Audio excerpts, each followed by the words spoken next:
Le scandale VG Dream avec sa go. Hey tout le monde, j'espère que vous allez bien.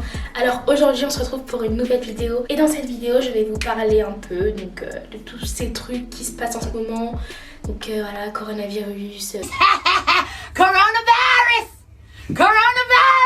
L'école, genre le bac. Et 2002, genre nous, notre génération qui avons déjà le bac sans l'avoir passé. Très étrangement ça tombe encore sur nous, cette histoire. Et voilà, on va parler de plein de petits trucs comme ça parce que je voulais surtout un peu vous parler, un peu talk with you, you know. Donc j'espère que cette vidéo elle va pas durer trop longtemps et sans plus tarder, on y va.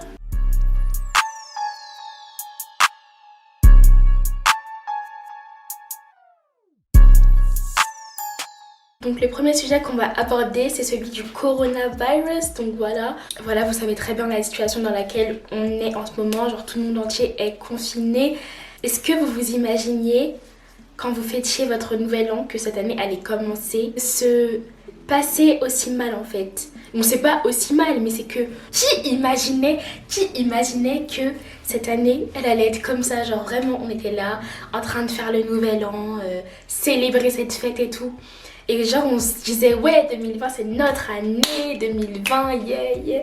Genre on était trop en mode ouais genre 2020 et tout. Et si on savait, si on avait su. Déjà ça a commencé avec les grèves, les manifs des gilets jaunes encore. Mais bon c'était surtout les grèves, genre les grèves qui ont pénalisé la France pendant un bon moment. Après il y a eu le coronavirus, you know. Moi je vous jure que quand Macron il a dit, et je sais même pas, je vous jure qu'au début j'y croyais tellement pas, genre j'étais en mode bon ça va passer, genre c'est qu'une petite maladie et tout.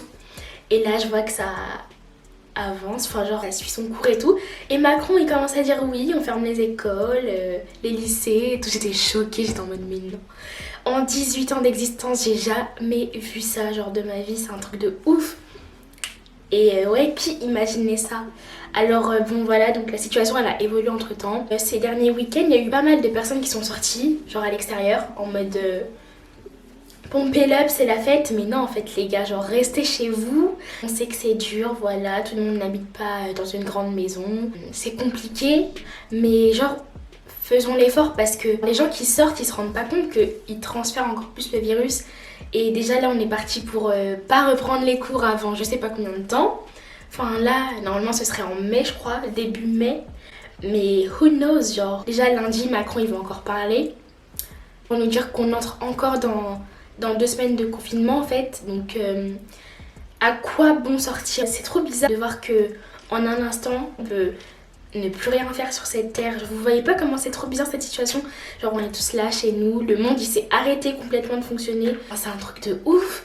Genre c'est pour vous dire on est rien. Genre après ceux qui sont croyants on a notre propre avis là-dessus, mais on est rien sur cette terre. Et voilà, donc j'espère vraiment que les gens vont réfléchir, enfin sont en train de réfléchir là depuis déjà un mois à leur vie, à comment ils agissent avec les autres et tout.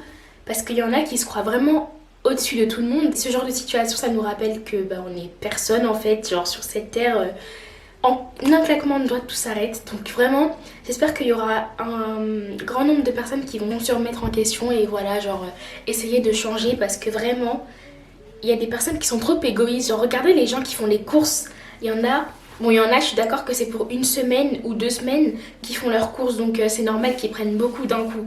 Mais ceux qui prennent à outrance et qui laisse rien pour les autres, pour ça c'est un comportement tellement égoïste. Genre au début du confinement vous avez tous vu ces vidéos où il y avait des personnes qui prenaient je sais pas combien de rouleaux de sopalin, de papier toilette, de paquets de pâtes et tout. Enfin genre canalisez-vous, il y en a pour tout le monde de base, mais si vous prenez tout comme ça c'est normal qu'il y ait des pénuries anyway. J'espère juste que les gens vont penser à changer en fait, pas tout le monde mais voilà les gens qui sont assez égoïstes dans leur manière d'agir avec les autres, qui se sentent supérieurs. Agissez parce que voilà quoi, it's time, you know. Toujours en rapport avec ce coronavirus, donc il y a eu ce projet tout d'abord et puis cette action de vouloir vacciner les gens en Afrique.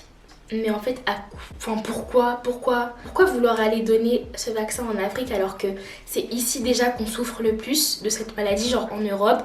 en Occident, c'est ici en fait, c'est pas en Afrique. Et il y avait encore 2 semaines, il n'y avait pas énormément de cas comparé à chez nous en fait. Moi personnellement, je me dis qu'ils veulent donner ce vaccin en Afrique pour pouvoir tester et pour ne pas avoir les morts sur leur conscience en fait. Genre si on nous donne le vaccin à nous et qu'il y a beaucoup de morts, et on va grave avoir des critiques, vous voyez. Alors qu'en Afrique, bah ça passe crème, hein, voilà, c'est les petits Africains et tout. Est-ce qu'ils en ont plus besoin, parce que moi je vis pas en Afrique mais je suis d'origine africaine, mais est-ce qu'ils en ont plus besoin que nous? Je ne crois pas. Bizarre. Je sais pas si vous avez vu, mais genre il y a une histoire d'une femme d'origine camerounaise. Donc moi je l'ai vue parce que ma mère elle me l'a envoyé et tout, la vidéo. C'est une femme qui a envoyé son mari à l'hôpital parce qu'il avait mal à la tête. En gros à l'hôpital, ils ont fait croire que c'était le coronavirus alors que c'était pas ça du tout. Et en fait ils ont intubé le monsieur. À ce qui paraît il y a eu un transfert d'organes. Ils ont fait passer ça pour le coronavirus, mais c'était pas du tout le coronavirus, c'était juste un petit mal de tête. Et au final bah, le monsieur est décédé. Donc genre je me dis, il y en a qui profitent de cette situation de coronavirus pour faire du mal aux autres en fait, faire du mal aux gens. Je trouve que c'est hyper grave, genre. Je sais pas si ça vous intéressera. La vidéo elle dure 1 heure, c'est un live Facebook où justement c'est la femme de ce monsieur qui raconte l'histoire et ça m'a choquée, genre je me suis dit quoi, genre c'est un truc de ouf. Faites attention, franchement, essayez de tout faire pour pas envoyer vos proches à l'hôpital si jamais vous avez des symptômes de coronavirus. Essayez de rester chez vous, genre essayez de prendre des médicaments chez vous, de prendre des remèdes qui soignent ça en fait, mais de chez vous parce que aller à l'hôpital c'est vraiment un risque déjà d'être exposé encore plus au coronavirus, sachant que vous l'avez pas forcément en fait. Je voulais parler aussi du bac 2020. Donc moi c'était mon année. C'est cette année le bac en gros pour moi et j'étais choquée de voir que on allait le passer en contrôle continu, genre à quel moment, genre c'est pas un truc de ouf ça. Et sur Twitter je sais pas si vous avez vu mais les gens ils se sont tellement déchaînés sur nous, genre ouais les 2002 vous connaîtrez jamais le stress avant les examens, vous savez pas ce que c'est, vous connaîtrez jamais le feeling de voir son nom affiché sur le tableau là des résultats du bac et tout. J'avoue que par contre pour ça, juste pour ça j'aurais tellement aimé passer le bac normalement, juste pour voir. En fait dites-vous que toute notre vie on nous a formés à ça en fait, au bac comme ça. Et là voir qu'on le passe même pas comme il faudrait, genre au début ça m'a frustrée j'avoue, mais en fait quand je regarde bien je me dis c'est une bonne chose parce que ça se trouve on aurait passé le bac normalement, on n'aurait pas eu les mêmes résultats que d'habitude en fait. Je sais pas comment vous dire mais peut-être on aurait été plus stressé, vu la situation en plus on aurait perdu beaucoup de temps et tout.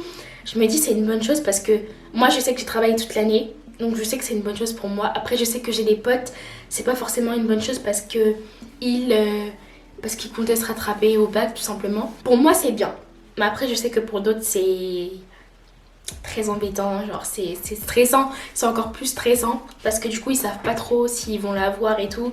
Mais après je sais qu'il y a le rattrapage en juillet, août. Et puis en septembre, il y a une autre session de rattrapage, je crois. Pour ceux qui seront en difficulté, il y aura le temps de se rattraper encore. Donc c'est ça qui est bien. Donc les 2000, les 2001, les 99 et tous les autres là, ils nous ont mis dans une sauce. Et sur Twitter ce jour-là, c'était un truc de ouf. Genre ouais, les 2002, vous allez arriver à la fac, vous allez partir 2 semaines après parce que vous n'aurez pas eu d'expérience. Mais moi en fait, je me dis, déjà de 1, c'est pas notre faute. Genre c'est pas nous qui avons dit un jour qu'on allait passer le bac en contrôle continu. C'est pas nous qui sommes responsables de cette situation en fait, vous voyez. Déjà de 1, je me suis dit ça. De 2, je me suis dit, mais en fait, c'est pas une semaine d'examen en juin, juillet qui allait faire office d'expérience pour nous en fait. On a fait des bacs blancs, on a fait des devoirs, des DST de 4 heures, de 3 heures. Enfin c'est la même chose que la semaine du bac en fait. Le stress on l'a vécu au bac de français, on l'a vécu au brevet, c'est la même chose. Bon là c'est pour le bac évidemment, mais moi en tout cas je sais que le stress c'est super nocif chez moi parce que quand je suis stressée je perds tous mes moyens, donc je sais que voilà, ça c'est un truc en moins pour moi, vous voyez, genre c'est bénéfique pour moi de pas vivre ce stress là parce qu'en plus surtout l'année du bac, genre j'ai été très stressée déjà toute l'année avec mes notes et tout. avec Parcoursup. Et là, c'est pas terminé parce que Parcoursup, les résultats, c'est le 19. C'est le 19 mai que ça commencera. Donc le stress là, il est encore là. Vous voyez, toute l'année, j'étais stressée. Le bac de français, j'ai été stressée comme never. Enfin, je sais ce que c'est le stress. Et pour moi, c'est pas cette semaine qui m'aurait donné mais cette expérience, en fait, ça n'a rien à voir. Enfin, voilà quoi. Donc vraiment, certains tweets, ils étaient un peu infondés là-dessus parce que je me suis dit, mais en quoi une semaine d'examen, ça va nous faire une expérience en fait. Enfin, on a déjà vécu ça, en tout cas moi j'ai déjà vécu et voilà. Enfin, j'ai pas besoin d'une semaine de bac, une semaine de stress pour être prête pour l'université en fait. Voilà ce que j'en pense, mais ce jour-là c'était vraiment la sauce, on était dans la sauce, les 2002 dans la sauce. En plus, il y en avait plein qui mettaient j'ai mon bac en avril, j'ai mon bac et tout ça. Mais je me dis c'est un truc de ouf, genre nous les 2002, dites-vous on a échappé au brevet. L'histoire des arts, on a échappé à ça. Et là, comme par hasard, on échappe au bac écrit. En février encore, on était tous en mode on passe le bac normalement et tout. Et là, genre tout a basculé. Ah oui, toujours par rapport à l'école et tout ça. Du coup, on sait pas si on va retourner en cours d'ici la fin de l'année. Et on sait pas, on est un peu dans le flou en fait, genre on avance comme ça et tout. Du coup, moi, ce que je fais, c'est que je continue quand même à réviser parce qu'on sait jamais. Mais voilà quoi, je suis beaucoup plus détendue. Déjà, vu que je sais que j'aurais pas à passer le bac à l'écrit, je me suis dit que si on le passait à l'écrit, ça allait être compliqué. Genre vraiment, le fait d'être motivé pour apprendre et tout, alors qu'on a eu genre plus d'un mois sans aller en cours, c'est quand même dur. Et là, t'es chez toi, tu dois réviser et tout. Bon là, je continue à réviser, mais je sais que là, je révise juste pour m'assurer ma mention. Vous voyez, c'est plus pour avoir le bac. Ouais, à ce qui paraît, il n'y aurait pas de reprise de cours avant septembre. Et moi, en début d'année, je me suis trop dit oui. Genre là, c'est la terminale, il faut trop que je profite de mes dernières années de lycée. Et là, je me dis, le lycée, ça va peut-être se terminer comme ça.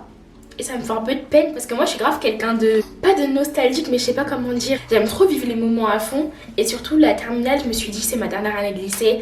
Après, c'est la fac, genre ça va être super dur la fac. Donc je me suis dit, meuf, profite à fond. Et là, quand je vois que je peux plus retourner au lycée, ça me fait de la peine. Genre je me dis, je peux même plus voir mes camarades, je peux même plus voir mes potes et tout. Voilà. Mais bon, je me dis, c'est un mal pour un bien, enfin, c'est pour une bonne cause. Il faut chasser ce virus. Je voulais aussi faire une fête pour mes 18 ans de base, parce que je suis née en janvier. Sauf qu'en janvier, il faisait super froid. Je me suis dit, bon, je vais décaler ma fête à après le bac. Genre, après les résultats du bac, on va faire la fête et tout. Mais là, vu ce qui se passe, c'est un peu mort. On sait pas quand est-ce que le confinement il va s'arrêter. On sait pas si on pourra se voir comme avant. Du coup, je vous avoue que j'ai un peu le seum par rapport à ça aussi. J'avais prévu de faire ma fête d'anniversaire, combiner mes 18 ans et le bac. Déjà en juillet, on sera en cours si on reprend les cours. Et dans tous les cas, si on n'est pas déconfiné avant juillet... En plus, mes potes, elles m'avaient bien dit, mais fais une fête quand même, c'est pas grave et tout, nanana. Juillet c'est loin, on sait jamais. Moi j'étais en mode ouais, vous inquiétez pas et tout, j'aurais dû les écouter. Mais bon, avec mes parents on avait déjà convenu de ça avant, donc voilà, je pouvais pas non plus... Voilà, en plus en janvier il faisait froid, moi je voulais grave une robe girly de fou, vous voyez. Enfin vous connaissez mon univers et tout, donc je voulais grave une robe de ouf et j'ai vu l'hiver, je me suis dit non c'est mort. On sait jamais de toute façon, on n'est pas encore en juillet, on n'est pas encore en juin déjà. Attendez, je brosse ma perruque parce qu'elle est emmêlée. Ça c'était un peu mes sujets dont je voulais parler. Après je sais qu'il y a plein de sujets en ce moment, genre est-ce que vous voyez les lives des stars de télé-réalité là le soir? Et sinon il y a, genre hier il y avait Léana et Ilan.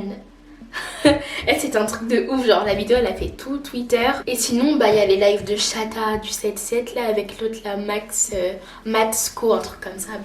Ces deux-là, je sais même pas d'où ils sortent, mais je sais pas. Mais j'ai mis du highlight partout. Là aussi, j'en ai mis. Voilà. Le scandale VG Dream avec sa go. Est-ce que vous pensez qu'il a vraiment pu battre sa copine? Moi, honnêtement, je sais pas. Genre, Enfin, pour moi, non. Mais après, on sait jamais. Genre, vous savez, il y a toujours deux versions dans une histoire ou plus. On peut jamais vraiment savoir la vérité, à moins d'être la personne qui a vécu le truc, en fait, vous voyez. Vous, est-ce que vous pensez qu'il l'a tapé ou pas? Enfin, je sais pas. Après, c'est leurs histoires. Sinon, regardez ma wig, genre. Elle m'arrive jusqu'aux fesses. Alors, Elle est pas trop belle. C'est pas une wig avec la dentelle comme d'habitude. En fait, c'est un mélange de synthétique et naturel. La wig, elle me vient de la marque Sleek Air. Donc voilà, Sleek Air. C'est une marque qui fait du make-up. Je savais pas qu'ils faisaient aussi des laces. En fait, si, du coup. J'ai mis un bandeau pour que ça cache un peu ça. Mais à part ça, franchement, elle est bien. En plus, elle est super longue. Le seul problème, c'est que ça s'en mêle un peu. Mais vous brossez et c'est bon. Il me semble qu'on peut un peu la lisser. Ah ouais. Jusqu'à 200 degrés. Du coup, c'est carré. C'est carré. Ah! J'ai oublié de parler d'un truc là les gars, j'ai oublié un truc majeur. Ceux qui devaient passer le code là, le permis. C'est comment genre, c'est comment? Mais vous savez que Doja Cat, c'est elle qui a fait la chanson I Like That. Non, je crois que c'est Like That. Tous les jours, je découvre qu'elle a fait des sons que j'ai déjà écoutés. J'ignorais que c'était elle qui avait fait la chanson Juicy là. I keep it juicy, juicy. I eat the lunch. C'est elle qui a fait ça, j'étais choquée. Je t'emmène, mais attends, elle a fait combien de chansons que je connais elle? Mais elle, franchement, je l'ai découverte il n'y a pas longtemps cette artiste et je la kiffe, genre vraiment waouh. Vous êtes là, vous découvrez un artiste et après vous vous dites mais attends, elle a chanté quoi cette artiste là? Et là vous voyez toutes les chansons et vous vous dites ah mais c'est elle, ah mais je savais pas, vous voyez. Du coup voilà. Dites-moi ce que vous voulez comme vidéo parce que je sèche un peu, j'ai plus trop d'idées. J'espère que cette vidéo vous aura plu même si elle est pas ouf, mais je voulais quand même revenir, enfin je voulais pas vous laisser genre 2 semaines sans vidéo. Ça allait faire quand même beaucoup. Et voilà, vous voyez comment elle s'en mêle? Du coup voilà, gros bisous les gars, je vous aime fort et à très bientôt.